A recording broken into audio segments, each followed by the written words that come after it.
အားလုံးမင်္ဂလာရှိသောအချိန်မှလို့နှုတ်ခွန်းဆက်ပါတယ်ခဏလေးစစ်တောင်းအောင်ကောင်းရင်ဘုန်း၌ရှိတော်မူသောကျွန်တို့ဖန်ယခုအခါတာမီတို့သည်တမန်တရားအကြောင်းနှင့်ပတ်သက်လျက်ဟောပြောသွန်သင်သောအခါမှာကောင်းမှုစွာနားလည်နိုင်သောဉာဏ်ပညာကိုတာမီတီတို့အားဝိညာဉ်တော်အုပ်စိုးခြင်းအဖြစ်ပေးသနာတော်မူပါခရစ်တော်ဖျား၏နာမတော်အမိပြုလက်သနာကတောင်းလျှောက်ပါ၏ဖာအာမင်ကျွန်တော်ဒီနေ့ချစ်စွာသောဓမ္မမိတ်ဆွေအပေါင်းတို့ကိုပြောချင်ပါတယ်ကျွန်တော်ကိုယ်ကိုယ်ရဲ့ကျွန်တော်ယုံကြည်တဲ့ခရစ်တော်ဆိုတာဘာတူလဲကျွန်တော်ခရစ်ယာန်နေဖြစ်ကြတယ်ခရစ်တော်ကိုကျွန်တော်ဘလို့အနေထားမျိုးနဲ့လက်ခံတယ်လဲယောမဩဝါဒစာအခန်းကြီး9ငွေ9မှာဆိုလို့ရှိရင်သခင်ခရစ်တော်သည်လည်းခတ်သိမ်းသောအရာတို့ကိုအစိုးရတော်မူ၍ထာဝရမင်္ဂလာရှိတော်မူသောဖခင်သခင်ဖြစ်တော်မူ၏ကျွန်တော်လူသားအဖြစ်တွေ့မြင်ရတဲ့ယေရှုခရစ်ဟာဆိုလို့ရှိရင်ဖခင်သခင်ဖြစ်ကြောင်းကိုရှင်ပေါလုကနေပြီးတော့ပြောဆိုထားပါတယ်တိယောအခန်းကြီး9အငယ်20မှာဆိုလို့ရှိရင်ယောဟန်ကဘယ်လိုပြောထားလဲဆိုတော့မန်တော်ဖခင်သခင်၌၎င်းသားတော်ယေရှုခရစ်၌၎င်းငါတို့သည်တည်လျက်ရှိကြ၏ထိုသူသည်မန်တော်ဖခင်သခင်ဖြစ်တော်မူ၏ထာဝရအသက်လည်းဖြစ်တော်မူ၏လို့ဆိုထားပါတယ်ကျွန်တော်သခင်ယေရှုကိုဘယ်လိုယုံကြည်ကြလဲပျောဖက်လားလူသားလားဖခင်သခင်လားကျမ်းစာကတော့ကျွန်တော်တို့ကိုဖော်ပြထားပါတယ်ဖခင်သခင်ဖြစ်တဲ့ဆိုတဲ့အကြောင်းပေါ့ဒီနေရာမှာပို့ပြီးတော့ရှင်းလင်းသွားမယ်အောင်ဆိုလို့ရှိရင်ယောဟန်1အငယ်14မှာဆိုလို့ရှိရင်ဘယ်လိုဖော်ပြထားလဲနှုတ်ကပတ်တော်ဒီလဲလူစားတိအဖြစ်ကိုခံယူ၍ယေရှုတော်နှင့်၎င်းသစ္စာတော်နှင့်၎င်းပြည့်စုံလျက်ငါတို့တွင်တည်နေတော်မူသည်ဖြစ်ခမည်းတော်၌တပါးသောသားတော်၏ဘုန်းကဲ့သို့သူဤဘုန်းတော်ကိုငါတို့သည်မြင်ရကြ၏ယောဟန်အခန်းကြီး1ထဲမှာတော့ဘယ်လိုဖော်ပြထားလဲအစအဦး၌နှုတ်ကပတ်တော်ရှိနှုတ်ကပတ်တော်သည်လည်းဖခင်သခင်နှင့်အတူရှိနှုတ်ကပတ်တော်သည်လည်းဖခင်သခင်ဖြစ်တော်မူ၏လို့ဖော်ပြထားပါတယ်ဒီကျမ်းချက်တွေကိုကျွန်တော်တို့လေ့လာကြည့်ရှုခြင်းအဖြစ်လူစားသည့်အဖြစ်နဲ့ဖွားမြင်ခြင်းကိုခံယူခဲ့တဲ့သခင်ယေရှုခရစ်ဟာရှေ့ဓမ္မဟောင်းကျမ်းမှာပျောဖက်များအဖြစ်ဖခင်သခင်ဖော်ပြထားတဲ့မေရှိယအရှင်သခင်နှုတ်ကပတ်တော်ဒီဟုသောဖခင်သခင်ဖြစ်ကြောင်းကိုကျွန်တော်တို့သိရှိရပါတယ်။သခင်ခရစ်တော်ဟာဒီလောကကိုကြွလာတဲ့အခါမှာဆိုလို့ရှိရင်အပြစ်သားတွေကိုအပြစ်ရှိတဲ့သူတွေကိုကယ်တင်ဖို့ဒီလောကကိုကြွဆင်းလာခဲ့တာဖြစ်ပါတယ်။သူ့ရဲ့အသက်သူ့ရဲ့အသွေးကိုပေးဆက်ပြီးတော့နာမည်ကိုကတဲ့ကွာမိမိလူတို့ကိုအပြစ်မှကယ်ချုပ်မိသူဖြစ်သောကြောင့်ယေရှုဟူသောအမည်ဖြင့်မဲ့ရမည်ဖခင်သခင်ဟာမိမိပုံသဏ္ဍာန်နဲ့အညီဖန်ဆင်းတဲ့လူသားတွေကိုအပြစ်တရားခတေခြင်းကနေရွေးနှုတ်ဖို့အတွက်လူစားသည့်အဖြစ်ခံယူပြီးတော့ကျတို့မမြင်နိုင်တဲ့ဖခင်သခင်မြင်ရင်အသက်ရှင်ခွင့်ကိုမရှိတဲ့ဖခင်သခင်နှိမ့်ချစွာလူသားအဖြစ်ခံယူပြီးတော့သူ့ရဲ့အသက်အသွေးနဲ့ကျတို့ကိုရွေးနှုတ်ဖို့ကိုစင်ကြလာခြင်းဖြစ်ပါတယ်ဒေသစာကြီးဟောပြောခဲ့တယ်နောင်တရကြလောကောင်းကင်နိုင်ငံတော်တီလူနီးပြီဆိုပြီးတော့ဟောပြောခဲ့တယ်နောက်ဆုံးမှဆိုလို့ရှိရင်ပိလတ်မင်းရဲ့တရားပလင်ရှိမှငါသည်ရှင်ဘီမှန်ဤ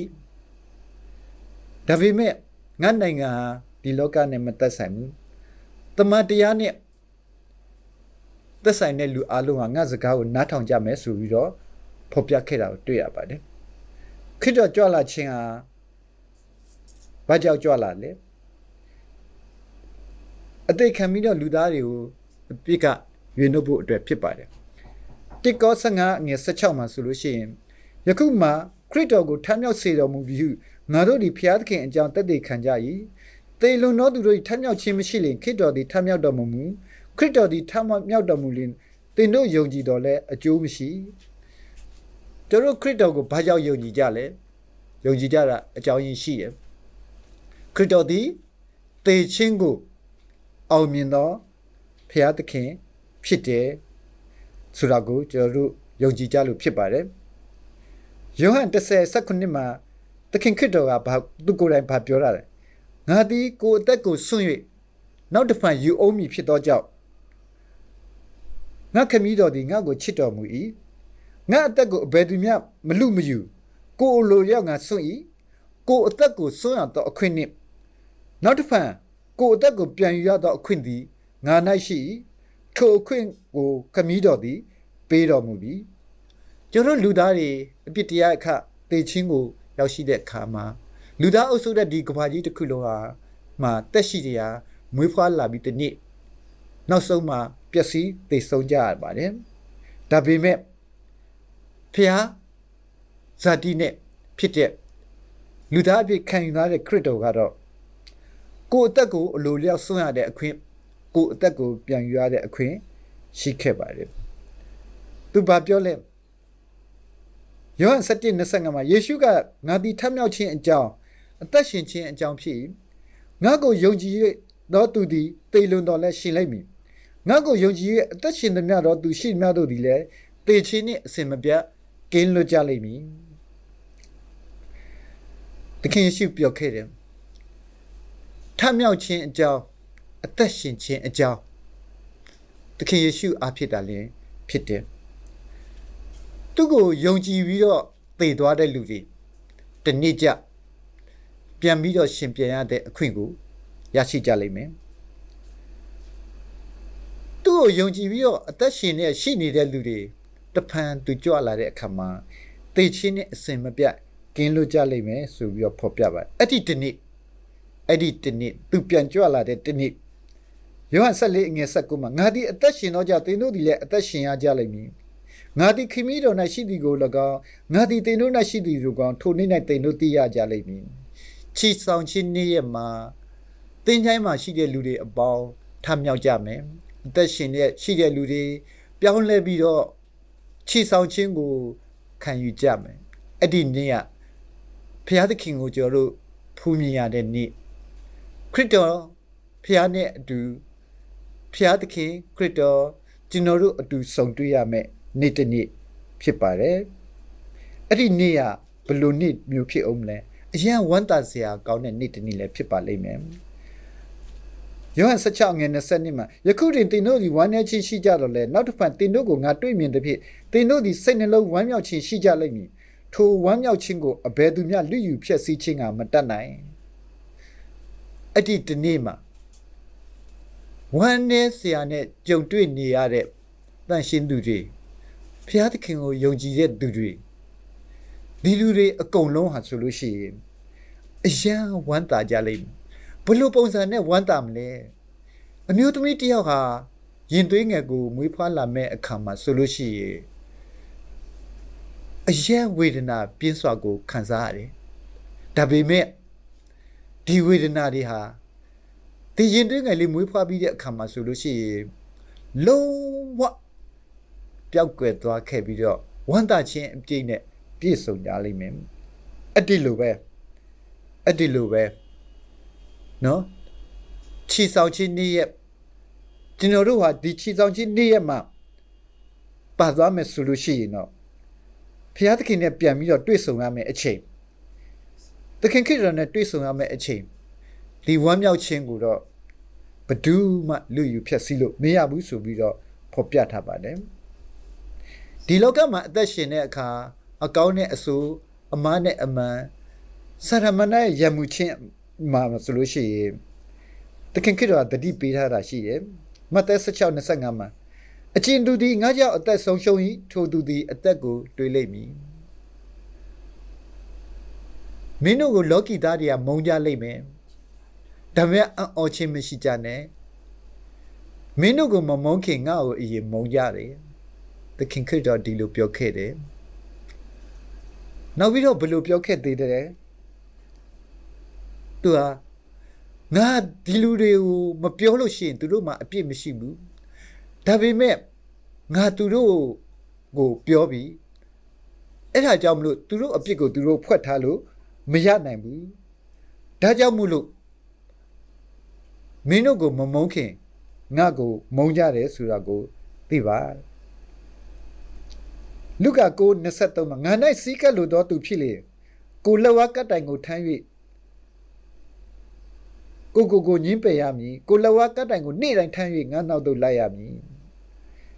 ဒီလို ခရိယန်ဖြစ်လာတဲ့အခါမှာဆိုလို့ရှိရင်ဆရမဏေရဲ့ရင်ဆိုင်တိုက်ခိုက်မှုကြားမှာခရိယန်တွေဖြစ်တဲ့အတွက်ကြောင့်အသက်ပေးပြီးတော့ဆုံးရှုံးခဲ့ရတာဓမ္မကျမ်းစာထဲမှာလော်၎င်းတမိုင်းရာဇဝင်မှာလော်၎င်းအထင်ရှားတွေ့ရှိကြရမှာဖြစ်ပါတယ်အကျဉ်သူသည်ငါကြောင့်အသက်ဆုံးရှုံး၏ထိုသူသည်အသက်ကိုတွေးလိမ့်မည်ခရိယန်များမြောက်များစွာခရိယန်ဖြစ်တဲ့အတွက်ကြောင့်အသက်သွေးပေးဆက်ခဲ့ရတယ်ခရစ်တော်ကပြောခဲ့တယ်ယောဟန်14အငယ်7မှာငါ့ကိုယုံကြည်သောသူသည်ငါပြုသောအမှုကိုပြုပြီးထိုထက်သာ၍ကြီးသောအမှုတို့ကိုပင်ပြုလိမ့်အောင်မည်သခင်ခရစ်တော်အသေးခံသွားတဲ့နိတုယုံကြည်သူဖျားသားမိခရိယန်များသည်လေသူတို့ခရိယန်ဆိုတဲ့ခရစ်တော်ရဲ့လမ်းစဉ်အတိုင်းလိုက်လျှောက်ပြီးတော့ခရိယန်ဖြစ်သောအတွက်ကြောင့်အသက်များကိုစတေးပြီးတော့ထာဝရအသက်ကိုရယူခဲ့တယ်ဆိုတာကိုတွေ့ရပါတယ်ဘောလူကပြောခဲ့ပါတယ်ငါသည်နေ့တိုင်းအသေးခံရ၏လူတစ်ယောက်ဟာတစ်ချိန်မှတစ်ခါပဲတည်တယ်လို့ကျွန်တော်တို့သိတယ်ဒါပေမဲ့ဘောလူကပြောတယ်ငါသည်နေ့တိုင်းအသေးခံရတယ်ဒါဘာအဓိပ္ပာယ်ကြီးလဲခရစ်တော်ကလည်းပြောခဲ့တယ်ကိုလက်ဝါးကတ်တိုင်ကိုထမ်းပြီးတော့နေ့တိုင်းငါလိုက်ရငါနောက်လို့ကိုလိုက်ရမယ်လက်ဝါးကတ်တိုင်ကဘာလုပ်ဖို့လဲဂလာတိနေ့အငယ်20ထဲမှာပေါလုကပြောတယ်ငါသည်ခရစ်တော်နဲ့အတူလက်ဝါးကတ်တိုင်မှာအသေးခံပြီသို့တော်လည်းအသက်ရှင်သေး၏ထို့လို့ဆိုတော့ငါသည်ကိုယ်တိုင်မရှင်ခရစ်တော်သည်ငါ၌ရှင်တော်မူ၏ကိုခန္ဓာ၌ယခုငါရှင်သောအသက်သည်ဘုရားသခင်သားတော်ကိုယုံကြည်ခြင်းအဖြစ်တည်၏သားတော်သည်ငါ့ကိုချစ်ငါအဖို့ကိုစွန့်တော်မူ၏နေ့တိုင်းအသေးခံရတယ်ဆိုတာအဓိပ္ပာယ်ရှိပါတယ်ကျွန်တော်တို့ဇာတိကိုခန္ဓာကိုလက်ဝါးကတ်တိုင်မှာရိုက်တက်ပြီးတော့ဘုရားသခင်တကူတော်အဖြစ်သခင်ခရစ်တော်ရှင်ပြန်ထမြောက်တဲ့ဤသူကျွန်တော်တို့ဒီလဲကောင်းသောအသက်တာမှာရှင်သန်ဖို့ဖြစ်ပါတယ်ဂလာတိ9:24မှာခရစ်တော်နှင့်ဆက်ဆိုင်သောသူတို့သည်ဇာတိပဂတိစိတ်များနှင့်အလိုဆန္ဒများကို၎င်းလက်ဝါးကတ်တိုင်မှာရိုက်ထားကြပြီတို့ဖြစ်လေငါတို့သည်ဝိညာဉ်ပဂတိကြောင့်အသက်ရှင်လင်ဝိညာဉ်ပဂတိအတိုင်းကျင့်ကြပါကုန်ယောမ6အငယ်6မှာတော့ထိုမှတပတ်ငါတို့၏လူဟောင်းသည်ထိုသခင်နှင့်အတူလက်ဝါးကတ်တိုင်မှာအသေးသက်ခြင်းကိုခံပြီးငါတို့သိကြ၏အကြောင်းမူကားငါတို့သည်နောက်မှအပြစ်တရား၏အစေကိုမခံစေခြင်းကအပြစ်တရား၏ကိုဖျက်ဆီးမည်အကြောင်းသည်ကိုလက်ဝါးကတ်တိုင်ကိုထိုင်ပြီးတော့နေ့တိုင်းလိုက်ရမယ်ငါနေ့တိုင်းအသေးခံရတယ်ခရစ်တော်ပြောခဲ့တဲ့စကားပေါလုရဲ့စကားတွေကိုကျွန်တော်ပြန်စဉ်းစားတဲ့အခါမှာဒီလက်ဝါးကတ်တိုင်ကြီးကဘာလုပ်ဖို့လဲခရစ်တော်ဒီလက်ဝါးကတ်တိုင်မှာမိမိရဲ့ဇာတိပဂတိလူအသွေးသားကိုအသေးခံခဲ့တယ်တို့ရော၃ရက်မြောက်တဲ့နေ့မှာဘုရားသခင်တကူတော်အဖြစ်ရှင်ပြန်ထမြောက်တဲ့ဤသူကျွန်တော်တို့ဒီလဲကျွန်တော်တို့ရဲ့မကောင်းတဲ့ဇာတိစိတ်တဘောထားတွေကိုလက်ဝါးကတ်တိုင်မှာသက်ခံပြီးတော့သေစေပြီးတော့ခရစ်တော်ရှင်ပြန်ထမြောက်တဲ့ဤသူကောင်းသောအသက်တာနဲ့ခရိယန်အသက်တာနဲ့ရှင်သန်သွားဖို့ဖြစ်ပါတယ်ဒါဆိုလို့ရှိရင်အဓိကအလိုအပ်ချက်ပဲဖြစ်ပါတယ်ကျွန်တော်တို့ဖျားသားအဖြစ်ခံယူတဲ့အခါဝိညာဉ်တော်မွေးဖွားခြင်းကိုခံယူတဲ့အခါမှာဒီအကြောင်းအရာတွေကိုအပြည့်အစုံသိရှိရပါတယ်နီကောဒီကိုသခင်ယေရှုဘာပြောခဲ့လဲယောဟန်3အငယ်3မှာဒုတိယမွေးခြင်းကိုမခံသောသူမည်သည်ကဖျားသခင်နိုင်ငံတော်ကိုမမြင်ရယေနှင့်ဝိညာဉ်တော်မမွေးသောသူမည်သည်ကဖျားသခင်နိုင်ငံတော်ကိုမဝင်ရယောဟန်1အငယ်7မှာကိုတော်ကိုလက်ခံသမျှသောသူသည်ဟုသောကိုတော်ကိုယုံကြည်သောသူတို့ဟာဖျားသခင်သားဖြစ်ရသောအခွင့်ကိုပေးတော်မူပြီကျွန်တော်တို့သခင်ခရစ်တော်ကိုယုံကြည်သလားယုံကြည်ကျွန်တော်တို့ဖျားသခင်ရဲ့သားအဖြစ်ခံယူရမယ်ကျွန်တော်ဝိညာဉ်တော်မွေးဖွားခြင်းကိုခံယူရမယ်ဝိညာဉ်တော်မွေးဖွားခြင်းမခံဘူးနှစ်ချင်းမင်္ဂလာမခံဘူးဆိုလို့ရှိရင်ဖျားသခင်ရဲ့နိုင်ငံတော်ကိုမဝင်ရဘူးမြင်တော်မမြင်ရဘူးဝိညာဉ်တော်မွေးဖွားခြင်းခံခြင်းအဖြစ်ယုံကြည်ခြင်းအဖြစ်ဝိညာဉ်တော်မွေးဖွားခြင်းခံခြင်းအဖြစ်ကျွန်တော်တို့ဒီဖျားသားဖြစ်ရတဲ့အခွင့်ကိုရရှိတယ်ဒါကြောင့်မို့လို့ ဒီနေရာမှာကျွန်တော်ဗာပြောချင်လေသခင်ယေရှုတည်ခြင်းကိုအောင်မြင်ခဲ့တဲ့သူနော်သူကိုယုံကြည်တော့သူကသိပေမဲ့လည်းအသက်ရှင်လိမ့်မယ်တနေ့ချီဆောင်ခြင်းနေ့မှာကျွန်တော်တို့ပြန်လဲစုံတွေ့ရလိမ့်မယ်ဒီအတွက်ကြောင့်ကိုလက်ဝါးကတိုင်ကိုထမ်းပြီးတော့နေ့တိုင်းလျှောက်ပါဆိုတဲ့သခင်ယေရှုရဲ့စကားကျွန်တော်တို့နေ့တိုင်းပဲနော်နေ့တိုင်းပဲတရမဟုတ်ပါဘူးသခင်ယေရှုရှင်ပြန်ထမြောက်ခြင်းကအရင်အရေးကြီးပါတယ်သခင်ယေရှုကရှင်ပြန်ထမြောက်ခြင်းမရှိဘူးဆိုလို့ရှိရင်ကျွန်တော်တို့ယုံကြည်ပေမဲ့လည်းခရိယန်အသက်တာအလကားပဲဖြစ်တယ်ကျွန်တော်တို့ဒါကိုအဓိကယုံကြည်တယ်ဒီယုံကြည်တဲ့ဤသူအရင်အရေးကြီးရဲ့ရှင်ပြန်ထမြောက်ခြင်းဆိုတဲ့နေ့တစ်နေ့တစ်ပတ်မှတစ်ခါလားမဟုတ်ဘူးတစ်နေ့မှတစ်ခါလားမဟုတ်ဘူးနေ့တိုင်းတော့အရင်ခရိယန်အသက်တာမှာအရင်အရေးကြီးပါတယ်ကိုလက်ဝါးကတိုင်ကိုထမ်းပြီးတော့နေ့တိုင်းကနောက်လိုက်ရမယ်ကျွန်တော်ကောင်းကင်နိုင်ငံတော်မရောက်သေးဘူးတခဏဆိုတဲ့အချိန်ခရစ်တော်ရှင်ပြန်ထမြောက်ပြီးတော့ကောင်းကင်ကိုတက်ကြွလာပြီးပြီသူတဖန်ပြန်ဆင်းကြွလာမယ်ဒီတခဏဆိုတဲ့အချိန်ကလေးမှာကျွန်တော်ကောင်းကင်နိုင်ငံတော်မရောက်သေးဘူးကျွန်တော်လောကထဲမှာပဲရှိသေးတယ်တခင်ကဘာပြောခဲ့လဲကိုလက်ဝါးကတိုင်ကိုထမ်းပြီးတော့နေ့တိုင်းငတ်နောက်လိုက်ရမယ်ဒီရှင်ပြန်ထမြောက်ခြင်းနော်ခရိယန်ရဲ့အနှစ်သာရကိုကျွန်တော်တို့တပတ်တည်းမှာတကချိန်မဟုတ်ပါဘူးတနေ့မှတစ်ခါမဟုတ်ပါဘူးနေ့တိုင်း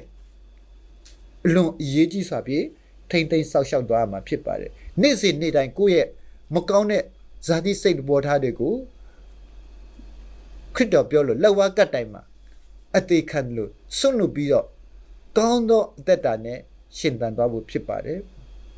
အေဖက်နှစ်ထဲမှာအငယ်ရှိထဲမှာယုံကြည်သောအဖြစ်ယေရှုတော်ကြောင့်ကယ်တင်ခြင်းတို့ရောက်ရ၏ကိုကုသိုလ်ကြောင့်ရောက်ရသည်မဟုတ်ဘုရားသခင်ပေးသနာတော်မူရာဖြစ်တယ်ဒီအခွင့်အရေးကိုခရစ်တော်အဖြစ်ကျွန်တော်တို့ဘုရားသခင်ကပေးခဲ့တယ်ဘုရားသခင်ပြင်ဆင်ခဲ့တယ်ဘာဖြစ်လို့လဲကျွန်တော်တို့ကောင်းသောအသက်တာမှာရှင်သန်ဖို့အတွက်ဖြစ်ပါတယ်ဒါကြောင့်မလို့ကျွန်တော်တို့ခရိယန်လောကထဲမှာပြောနေကြတယ်ရှင်ပြန်ထမြောက်ခြင်းကိုကျွန်တော်တို့အထူးအမြတ်အလေးထားတယ်အမှန်ပဲလေးထားတဲ့နေ့တစ်နေ့ဖြစ်ပါတယ်တနေ့ထဲလားဆိုတော့လားမဟုတ်ပါဘူးကျမ်းစာထဲအတိုင်းပြောမှဆိုလို့ရှိရင်ငါသည်နေ့တိုင်းအသေးခံရ၏ဆိုတဲ့စကားလိုပဲနော်ဒါပေမဲ့အခုထက်ထိအသက်ရှင်သေးတယ်ဘု து အဖြစ်လဲခရစ်တော်ကိုယုံကြည်ခြင်းအဖြစ်အသက်ရှင်နိုင်ကြတဲ့တာမီအသီးသီးဖြစ်ပါစေလို့ပထမကဏ္ဍအနေနဲ့ပြောချင်ပါတယ်နောက်ဒုတိယအနေနဲ့ပြောမယ်ဆိုလို့ရှိရင်ခရစ်တော်ကဘု து လဲသူဟာနှုတ်ကပတ်တော်ဖျားသခင်ရဲ့နှုတ်ကပတ်တော်ဖျားသခင်ပဲဖြစ်တယ်သူတို့အရေးကြီးတဲ့နေ့တစ်နေ့အကြောင်းကိုပြောပါအောင်မယ်ထွမြောက်ကျမ်း16ငယ်29မှာထာဖျားသည်ဥပုသ်နေ့ကိုသင်တို့အားပေးတော်မူပြီဥပုသ်နေ့ဆိုတဲ့စကားနော်ဒီအကြောင်းအရာလေးကိုလည်းပြောချင်ပါတယ်ဒီထွမြောက်ကျမ်း16ငယ်29မှာဆိုကျွန်တော်သူ့ရဲ့ရာဇဝင်ကိုကြည့်မယ်ဆိုလို့ရှိရင်ဣသရေလလူမျိုးတွေမောရှေအဖြစ်ဒီအီဂျစ်ပြည်ကနေပြီးတော့ခါနန်ပြည်ကိုထွက်လာတဲ့လမ်းကြောင်းမှာသူတို့အတွက်ဖျားသခင်ပြင်ဆင်ပေးတဲ့မာနမုတ်အလုံးသိကြတယ်နေ့တိုင်းကြတယ်တယောက်စာပဲကောက်ရတယ်ပိုကောက်လို့မရဘူးပိုကောက်လို့ရှိရင်ပျက်စီးသွားတယ်နှံစော်သွားတယ်နော်သူတို့ကျူးလွန်ကြတယ်တိုးတော်သူတို့နောက်တော့တည်သွားကြပြီသူတို့တယောက်စာပဲသူတို့ကောက်ကြတယ်တည့်ရက်မှာလုံလောက်စာပဲကောက်တယ်ပို့ပြီးတော့မကောက်ကြဘူးဒါပေမဲ့6ရက်မြောက်တဲ့နေ့ကိုရောက်လာတဲ့အခါမောရှေရဲ့အမိန့်ထွက်လာတယ်ဖျားသခင်ပြောတယ်နစသိမ်းမှာဘာဖြစ်လို့လဲမနေ့ဖြန်နေ့တတ္တမနေ့ရဆိုလို့ရှိရင်ဖျားသခင်ရဲ့ဥပုသ်နေ့ဖြစ်တယ်အဲ့ဒီနေ့မှာမနှမုတ်မကြဘူးဒါကြောင့်မလို့နစကောက်ပါတချို့တွေနားမထောင်ကြဘူးဘာဖြစ်လို့လဲပိုကောက်လို့ရှိရင်ပျက်စီးသွားကြတယ်တချို့မကောက်ကြဘူးဒါပေမဲ့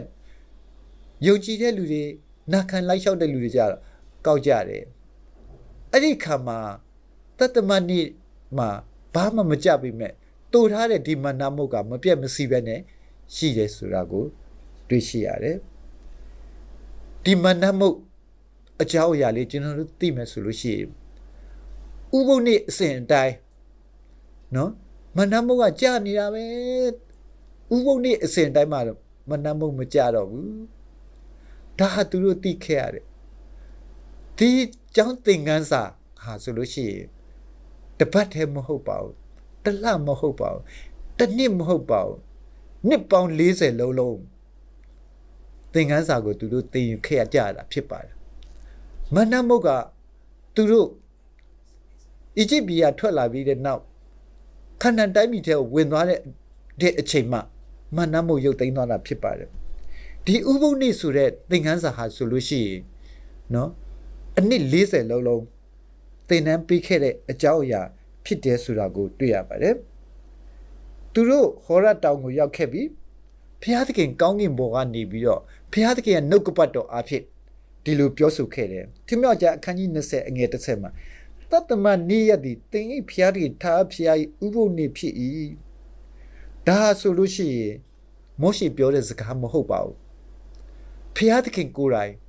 သိနာတောင်ပေါ်ကနေပြီးတော့နော်ပြောဆိုနေတဲ့အတန်ဖြစ်ပါတယ်ဒီအတန်ကိုပရိသတ်တွေကြောက်ရွံ့ကြတယ်နော်တသမနီရဒီတင်းဖျားနေထားဖျားဥပုပ်နေဖြစ်ထိုနေ့၌တင်မဆ၍တင်းသားမိကျွယောက်ကြမိမ့်မတရိษံတင်းတကားတွေ့နေနေတော့ဧည့်သည်အာခံတုသည်အလုံးမလုံးရအဲ့ဒီဥပုပ်နေ့မှာဆိုလို့ရှိရင်အလုံးလောက်ခွင့်မပေးပါဘူးအကြောင်းမူကားဘာကြောင့်လဲဆိုတော့ထားဖျားသည်မိုးကောင်းကင်မြေကြီးသမုတ်တရားစမ်းရည်တွင်အရရ၌ရှိသမျှတို့ကိုဖန်ဆင်း၍တတမနီရ၌ငြိမ်ဝတ်စွာနေတော်မူ၏ဒီတပတ်မှာ9ရက်ရှိတယ်ထင်မှာဒီတတမနီရမှာဘုရားသခင်ငြိမ်ဝတ်စွာဘာကြောင့်ငြိမ်ဝတ်စွာနေတယ်အားလုံးသူကဖန်ဆင်းရှင်ဖြစ်တယ်အားလုံးကဖန်ဆင်းတဲ့အရာခတ်သိမ်းပြီးဆုံးသွားပြီအဲ့အတွက်တော့ငြိမ်ဝတ်စွာနေတယ်ထို့ကြောင့်ထားဖျားဒီတတမနီရကိုကောင်းကြီးပေး၍တန်ရှင်းစေတော်မူ၏တပတ်မှာ9ရက်ရှိပေမဲ့ဒီနေ့ရက်တရက်ကဘုရားသခင်နားတဲ့နေ့ဘုရားသခင်ကောင်းကြီးမင်္ဂလာပေးတဲ့နေ့ဘုရားသခင်တန်ရှင်းတဲ့နေ့တနေ့ဖြစ်ပါတယ်နော်အထူးသဖြင့်တော့ကဘာဦးကျနေ့ကိုကျွန်တော်ပြန်သွားကြည့်ရအောင်ဖန်ဆင်းခြင်းအကြောင်းကိုကြည့်မယ်ဆိုလို့ရှိရင်တမန်နေ့ရောက်လေဘုရားသခင်ဒီဖန်ဆင်းသောအမှုကိုလက်ဆက်တက်တော်မူခဲ့ပြီးသည်ဖြစ်ဖန်ဆင်းတမျှသောအရာတို့သည်ပြီးစီးပြီးမှထိုတတမန်နေ့၌ငြိမ်ဝတ်စွာနေတော်မူ၏ထိုတတမန်နေ့ကိုဘုရားသခင်ဒီကောင်းကြီးပေး၍တန်ရှင်းစေတော်မူ၏ဥပုပ်နေ့လို့ခေါ်တဲ့အဲ့တတမန်နေ့က9ရက်မှာနေ့ရက်အစဉ်တိုင်းသွားပြီမဲ့အဲ့ဒီနေ့ကအနားယူတဲ့နေ့တနေ့ဘုရားသခင်ကောင်းကြီးပေးတဲ့နေ့တန်ရှင်းစေတဲ့နေ့တနေ့ဖြစ်တယ်ဆိုတာကိုတွေ့ရတယ်ဝိပယကျမ်း23ငွေ3မှာဆိုလို့ရှိရင်ဘာဖော်ပြ6ရက်ပတ်လုံးလှုပ်ရမည်တတမန်နေ့တည်းငြိမ်ဝတ်စွာနေရသောဥပုပ်နေ့ဓမ္မစီဝေဝချင်းကိုပြုရသောနေ့ဖြစ်၏ထိုနေ့၌သင်တို့သည်အလုံးမလို့ရကြသင်တို့နေရာအရရ၌ထားဖျားဥပုပ်နေ့ဖြစ်သည်ကျွန်တော်တို့လူသားရဲ့လို့ဖြစ်လာတဲ့အခါမှာအားလုံးမှာအလုပ်ငန်းကိုစီနဲ့ရှိကြတယ်ကျွန်တော်တို့အလုပ်လုပ်ကြတယ်6ရက်တာကာလပတ်လုံးအလုပ်မျိုးမျိုးကိုကြိုးစားပြီးတော့ကျွန်တော်လှုပ်ဆောင်ကြဒါပေမဲ့ဒီတတမနေ့ရောက်တဲ့အခါတပတ်ရဲ့နောက်ဆုံးရက်လေးရောက်တဲ့အခါမှာဆိုလို့ရှိရင်တော့ငြိမ်ဝတ်စွာနေရမယ်လုံးမလို့ရဘူးလုံးမလို့ဘာလို့ရမလဲဓမ္မစီဝေဝချင်းကို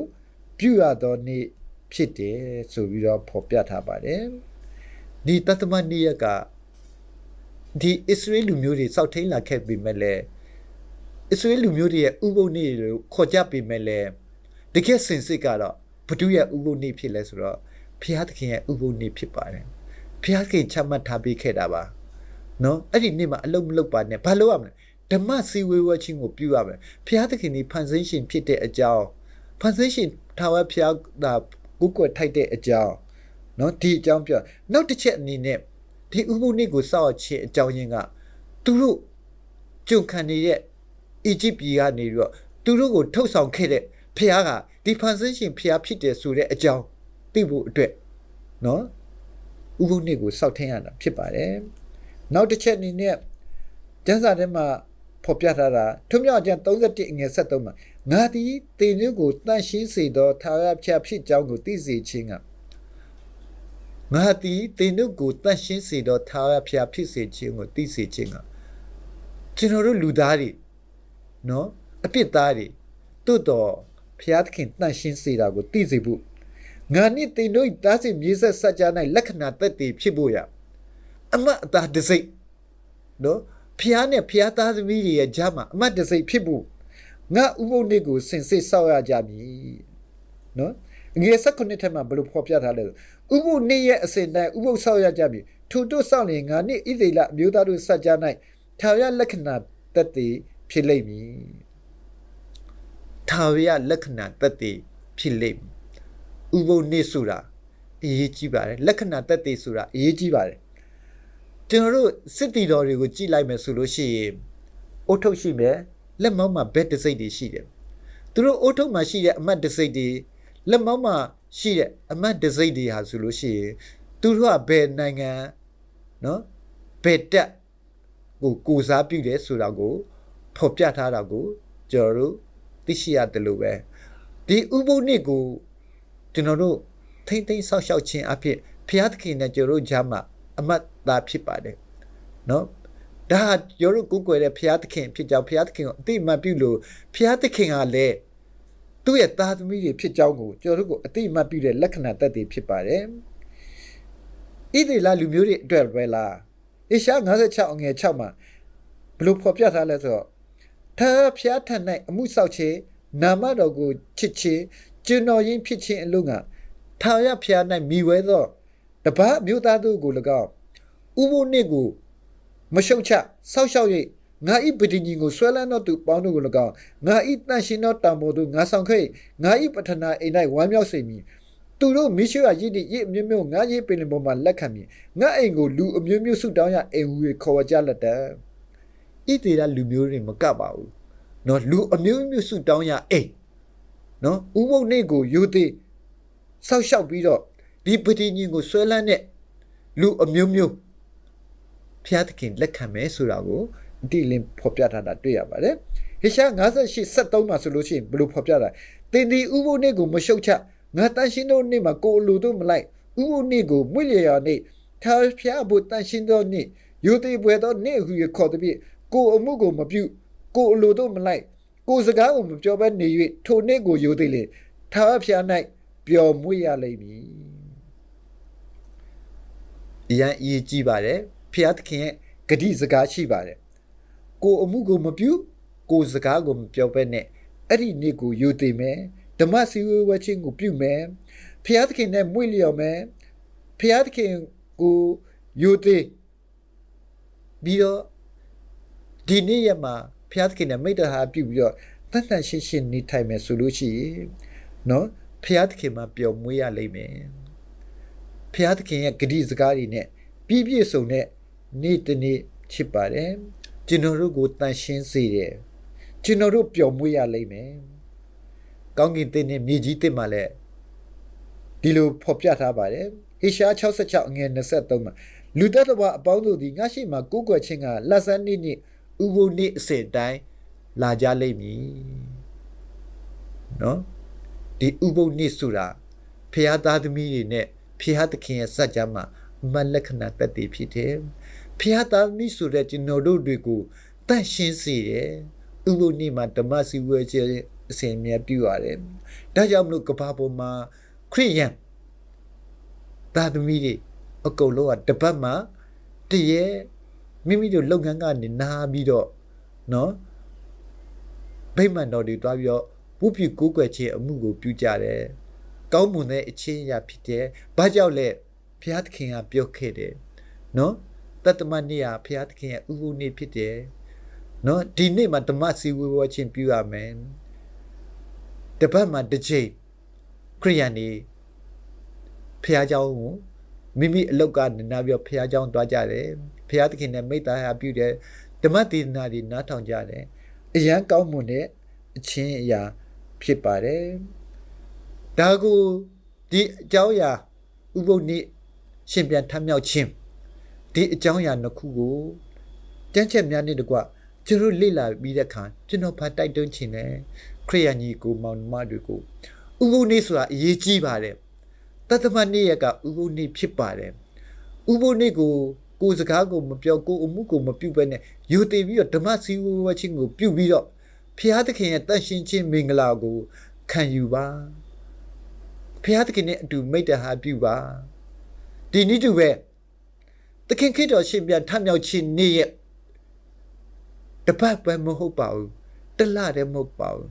နေ့ရဲ့အစဉ်တိုင်းအရင်အရေးကြီးပါတယ်ကျွန်တော်တို့တွေကောင်းကင်နိုင်ငံတော်မရောက်သေးဘူးကျွန်တော်တခဏဆိုတဲ့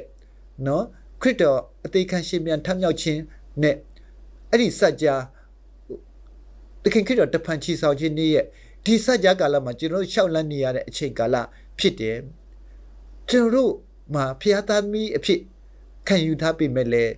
ကျွန်တော်တို့မှာဇာတိစိတ်တွေရှိနေတယ်ကျွန်တော်ကောင်းကင်နိုင်ငံတော်မရောက်သေးဘူးဒါပေမဲ့ကျွန်တော်ဖျားသားအဖြစ်ခွင့်ကိုရရှိခဲ့ပြီဖြစ်တယ်ဒါကြောင့်မလို့ကျွန်တော်တို့ရဲ့မကောင်းတဲ့ဇာတိစိတ်သဘောထားတွေကိုနေ့တိုင်းလောကကတိုင်မှာရိုက်တက်ပြီးတော့ကောင်းတဲ့အသက်တာနဲ့ရှင်သန်သွားဖို့အရေးကြီးတယ်ဒါမှမဟုတ်ညီကိုမအပေါင်းတို့ကျွန်တော်ဒီကြမ်းချက်လေးတွေဖတ်ရှုပြီးတဲ့အခါမှာအားလုံးကိုတိုက်တွန်းနှိုးဆော်ချင်တာကဥပုသ်နေ့အစဉ်အတိုင်းဖျားသခင်နဲ့မိတ္တဟာယပြုဝတ်ပြုခြင်းကိုပြုနိုင်ကြတော့တာမီအသေးသေးဖြစ်ပါစေခရစ်တော်ရှင်ပြန်ထမြောက်တဲ့နိတုကျွန်တော်တို့ဒီလည်းနေ့စဉ်အသက်တာမှာမကောင်းသောစိတ်သဘောထားများကိုရိုက်တက်ပြီးတော့ခရစ်တော်ဖျားသခင်တကူတော်နဲ့ရှင်ပြန်ထမြောက်တဲ့နိတုကောင်းသောအသက်တာနဲ့ရှင်သန်သွားနိုင်တဲ့သူများအသေးသေးဖြစ်ပါစေဥပုသ်နေ့အစဉ်တိုင်းဖျားဝတ်ပြုနိုင်ပါစေရှင်ပြန်ထမြောက်ခြင်းကိုအရေးတကြီးနဲ့ကိုယ့်ရဲ့အသက်တာမှာနေ့တိုင်းဆောင်နိုင်ကြပါစေလို့မေတ္တာပို့ရနဲ့ညီကုန်းချုပ်ပါတယ်အားလုံးပေါ်မှာဘုရားသခင်ကောင်းကြီးမင်္ဂလာချပေးပါစေအာမင်